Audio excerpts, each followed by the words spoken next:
Bismillahirrahmanirrahim. Assalamualaikum warahmatullahi wabarakatuh.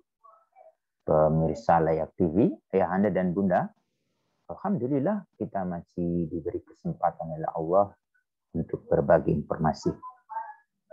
Insya Allah beberapa waktu ke depan kita akan berbagi informasi tentang instrumen internasional, terutama terkait dengan Konvensi Hak Anak dari website United Nations yang langsung menangani badan-badan PBB. Salah satu yang akan kita tunjukkan kepada ayahanda dan bunda, terutama bagi ayahanda dan bunda ingin mendalami berbagai instrumen internasional yang terkait dengan Konvensi Hak Anak. Mari kita lihat langsung ke websitenya. Ayahanda dan bunda, kita bisa ketik ohcr.org. Di sana akan keluar layar seperti ini. United Nations Human Rights Office of the High Commissioner. Nah, di sini kita akan fokus langsung ke Komite Hak Anak PBB, Committee on the Rights of the Child. Ayahanda dan bunda, untuk mengetahui apa saja dokumen-dokumen di bawah pengawasan Komite Hak Anak PBB. Komite Hak Anak PBB ini adalah komite yang beranggotakan 18 ahli independen yang terus memonitor pelaksanaan Konvensi Hak Anak di setiap negara yang telah meratifikasi. Komite ini juga memonitor implementasi 2 optional protokol Konvensi Hak Anak, yaitu optional protokol terkait dengan pelibatan anak dalam konflik bersenjata dan optional protokol terkait dengan penjualan anak, prostitusi anak, dan pornografi anak. Sebagaimana kita ketahui, Indonesia telah meratifikasi Konvensi Hak Anak melalui keputusan Presiden nomor 36 tahun 1990. Lalu Indonesia juga telah meratifikasi optional protokol melalui Undang-Undang nomor 9 tahun 2012 dan Undang-Undang nomor 10 tahun 2012. Ini menjadi penting agar kita ketahui. Ibu bapak, dokumen-dokumen apa yang perlu kita ketahui? Sebelum kita mengetahui dokumen-dokumen tersebut, coba kita lihat siapa saja yang menjadi anggota Komite Hak Anak PBB. Untuk lebih mengetahui lebih dalam siapa saja mereka, ini ada 18 orang. Ini nama-nama, jadi tinggal kita klik di sini ya, ada 8 orang anggota. Kemudian selain anggota, kita akan mengetahui terkait dengan Konvensi Hak Anak. Tinggal ini dokumen dasar ya. Kita klik, kita ingin mendalami apa saja isi dari Konvensi Hak Anak ini. Konvensi Hak Anak ini telah diratifikasi oleh Indonesia sejak tanggal 25 Agustus tahun 1990. Kemudian Indonesia diakui oleh PBB telah meratifikasi itu sejak tanggal 5 September tahun 1990. Apa konsekuensi kalau Indonesia meratifikasi konvensi ini? Konsekuensinya otomatis Indonesia perlu mendiseminasikan isi dari konvensi ini, terutama ke berbagai pihak. Yang paling utama adalah para legislator, sehingga pada saat mereka menyusun undang-undang terkait langsung maupun tidak langsung dengan anak, ini sudah merujuk prinsip-prinsip dan ketentuan-ketentuan yang ada di Konvensi Hak Anak. Ini sudah ada penjelasan terkait dengan isi pasal ini, ada YouTube khusus yang sudah kami siapkan. Kemudian yang kedua, yaitu para perencana pembangunan. Mereka ini harus dilatih konvensi hak anak.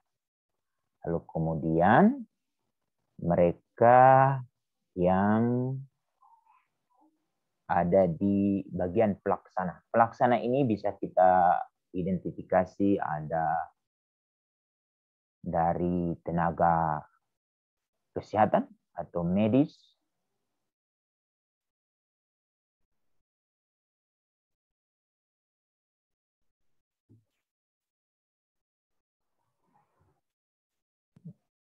tenaga pendidikan yang harus mereka dilatih, lalu kemudian mereka yang meluangkan pikiran tenaga menjadi pekerja sosial.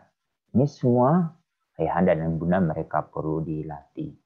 Kemudian yang ada di penegakan hukum seperti dari kepolisian, terutama bagian penyidik, lalu penuntut, jaksa, kemudian hakim, kemudian bapas, lalu tenaga yang ada di lembaga pembinaan khusus anak.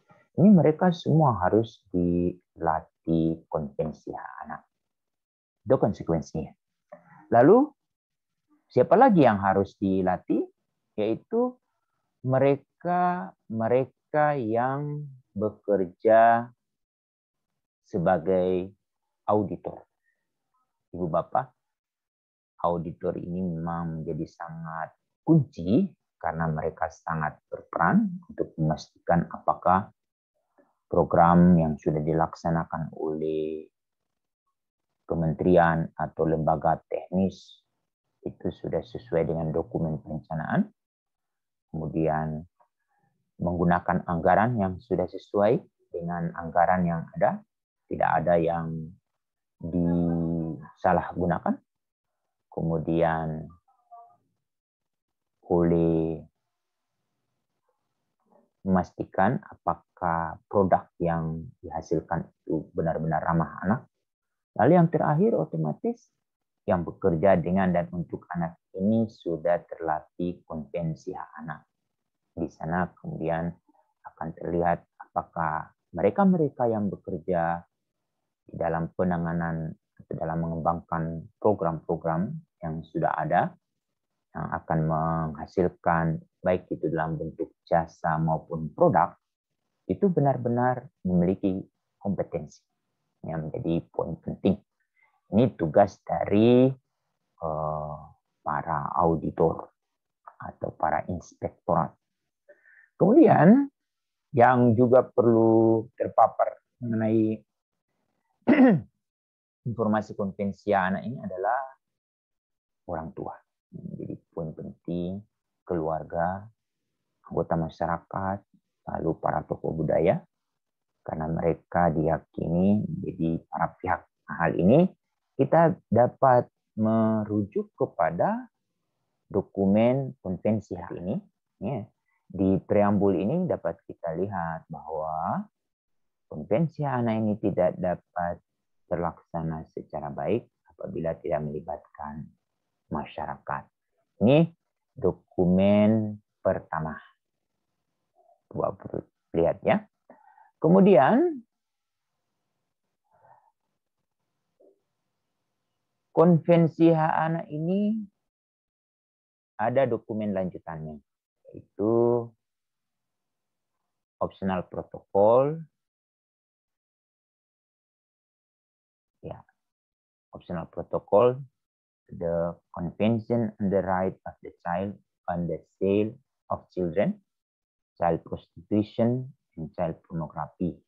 Ini sudah diratifikasi oleh Indonesia melalui Undang-Undang Nomor 10 Tahun 2012. Ini menjadi sangat penting.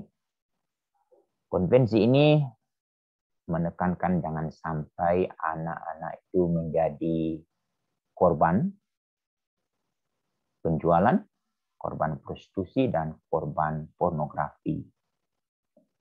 Penekanannya dari optional protokol ini adalah memastikan negara melakukan perlindungan.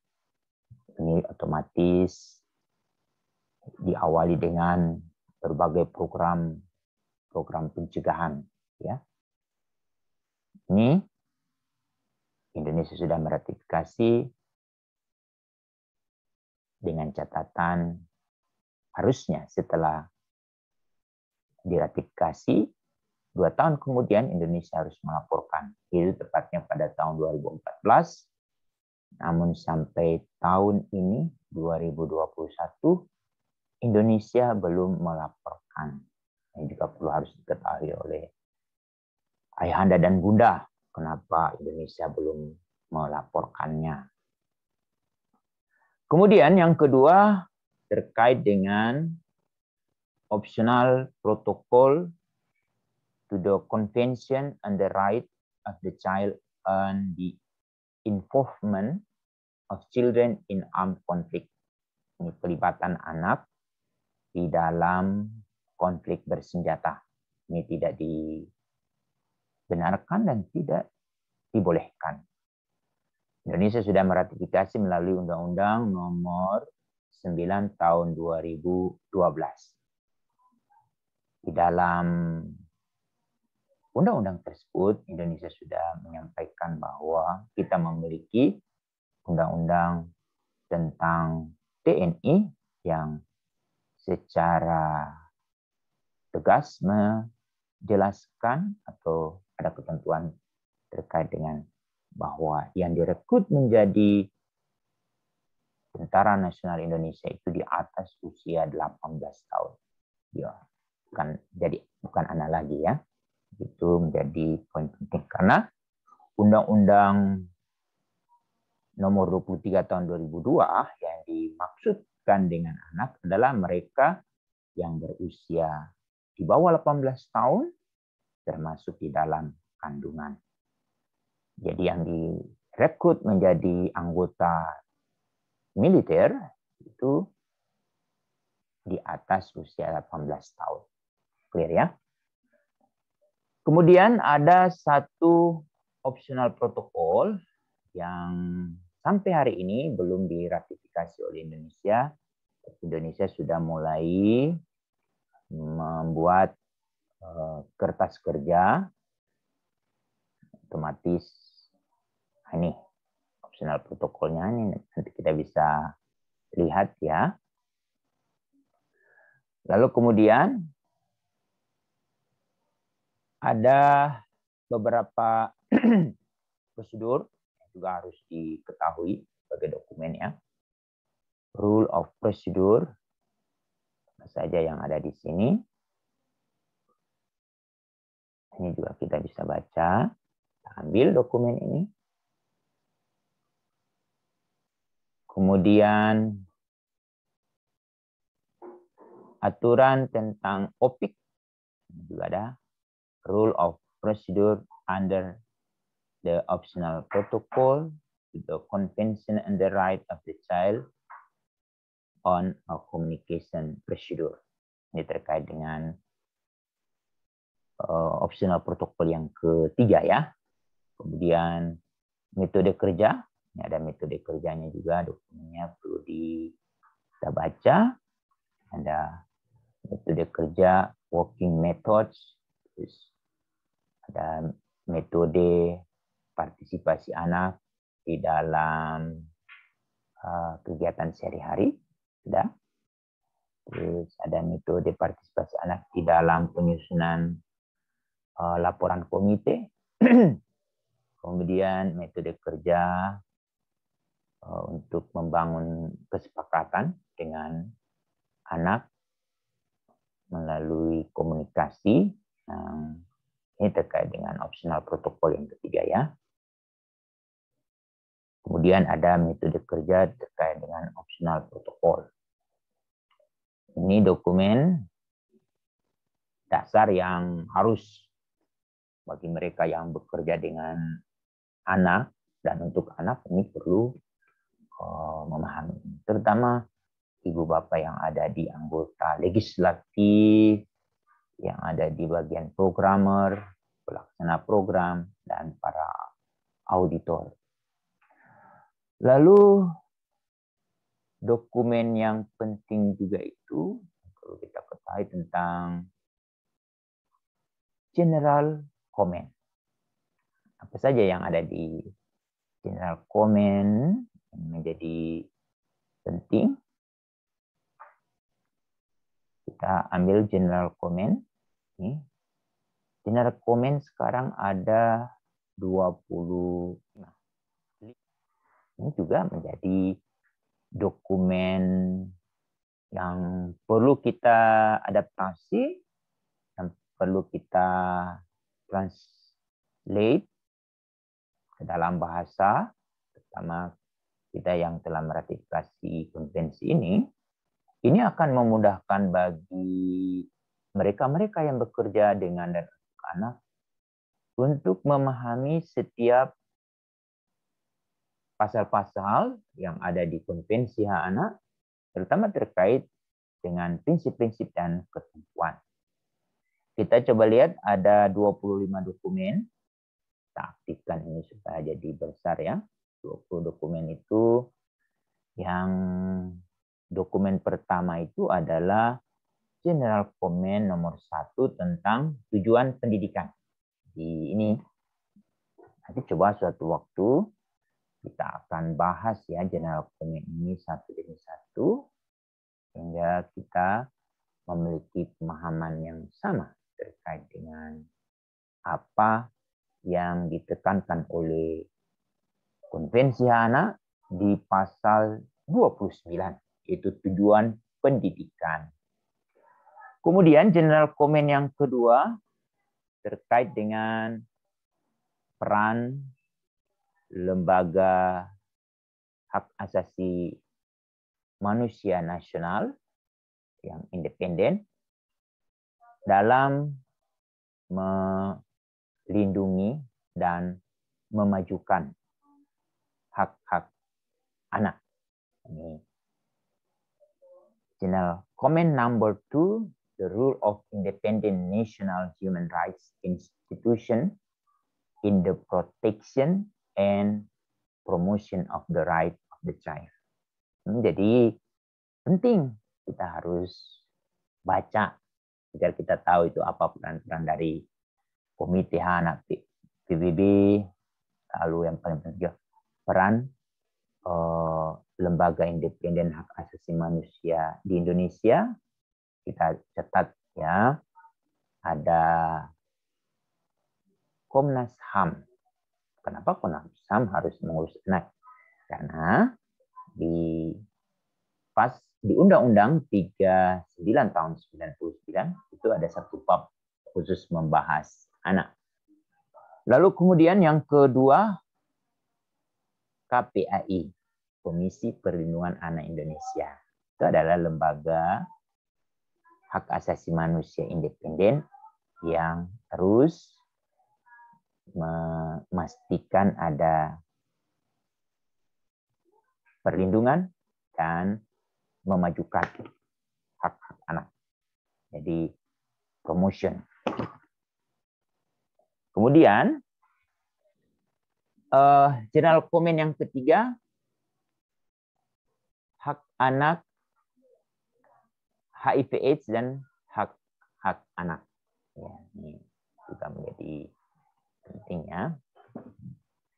Kemudian yang selanjutnya ini terkait dengan general comment yang keempat, kesehatan anak remaja ya. Jadi kesehatan dan perkembangan anak remaja dalam konteks konvensi hak anak. Nah, bagaimana nih? Ini sangat penting terutama bagi mereka-mereka yang terus-menerus mengkampanyekan tentang perkembangan anak remaja. Nah, di dalam dokumen ini yang perlu kita ketahui adalah bagaimana peran ayah untuk mendampingi lalu meningkatkan kemampuan anak remaja laki-laki untuk memasuki masa-masa remaja yang otomatis penuh tantangan. Lalu mereka juga harus dilatih bagaimana mereka bijak di dalam menjalin komunikasi, berteman dengan aman yang tidak merugikan orang lain. Nah, untuk orang tua perempuan atau bunda yang memiliki anak remaja putri, itu kemudian juga perlu didampingi, tapi yang paling penting ditingkatkan kemampuannya, terutama di dalam menjaga kesehatan reproduksi sehat. Kemudian mereka juga harus terus meyakinkan kepada anaknya tidak mudah tergoda atau terpengaruh oleh pihak-pihak yang kemudian akan merugikan diri mereka sendiri. Ini menjadi penting. Lalu dokumen yang kelima terkait dengan general measures of implementation of the Convention on the Right of the Child. Jadi penting juga. Kemudian yang 6, treatment of unaccompanied and separate children outside their country of origin. Ini anak-anak yang mengungsi mencari suaka politik karena negara mereka dalam suasana yang tidak aman. Ini juga mereka perlu. Ini terkait dengan pasal 22 Konvensi Hak Anak. Ini juga perlu dibaca. Kemudian General Comment nomor 8 terkait dengan corporal punishment. Ini kita jangan sampai melakukan penghukuman fisik pada anak. Ini juga kita harus baca baik-baik ya. Lalu yang nomor 9 tentang hak anak dengan disabilitas. Kemudian hak anak yang sedang berkonflik dengan hukum.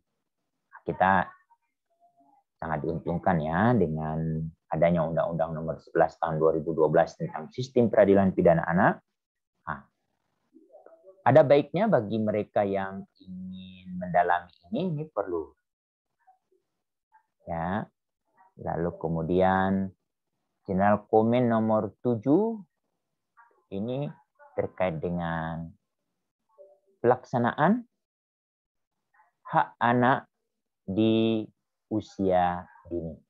Jadi implementing child right in the early childhood juga penting juga ya. Lalu ada terkait dengan anak-anak dari masyarakat adat indigenous people. Di Indonesia kan ada seperti suku Baduy, kemudian suku anak dalam, Ada beberapa lagi ya.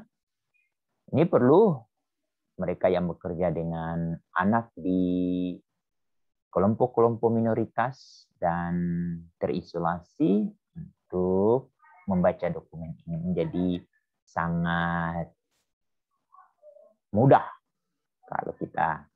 Jadi pada suatu waktu Indonesia dimintakan untuk melaporkan ini bagi mereka yang aktif mendampingi anak-anak dari kelompok minoritas dan terisolasi, itu akan sangat membantu, terutama bagi negara itu sendiri.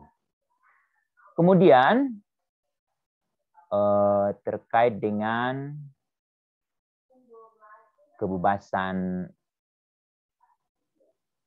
anak-anak harus bebas dari segala bentuk kekerasan. Ini yang ke-13 ya. Lalu yang 14 itu ada terkait dengan kondisi anak-anak. Jadi sangat penting, terutama terkait dengan tumbuh kembang mereka. Ini pasal 3 ya, terkait dengan the best interest of the child. Kemudian yang terakhir, ini kalau saya jelaskan kita tidak memiliki waktu yang banyak, tapi saya berjanji akan membuat video terkait dengan ini. Terakhir adalah General Comment number 25. Ini 2021 ya, baru keluar kemarin ya. On children rights in relation to the digital environment. Jadi tidak bicara hanya digital yang biasa, tapi lingkungan digital yang seperti apa isinya, nanti kita akan bahas. Itu Ibu Bapak yang terkait dengan General Comment. Lalu yang terakhir, dari berbagai dokumen yang ada ini Ibu Bapak, kita dapat mengakses informasi, ada laporan-laporan, terutama dari Special Rapporteur Sekjen PBB, ada Special Rapporteur on Sale of Children, ada Special Rapporteur Children and Armed Conflict, Violence Against Children, Study on Violence Against Children, Study on Children Deprived of Liberty, kemudian ada juga link ke UNICEF. Lalu ada beberapa extra links, ada Treaty Body Webcast, Child Friendly Convention, Shirin, ini tentang hak anak juga ya. Lalu Child Right Connect. Ini Ibu Bapak yang dapat sampaikan terkait dengan hak-hak anak yang diatur di lembaga PBB yang ditangani langsung oleh satu komite PBB, yaitu Komite Hak Anak PBB. Demikian, semoga apa yang kami informasikan ini bermanfaat. Assalamualaikum warahmatullahi wabarakatuh.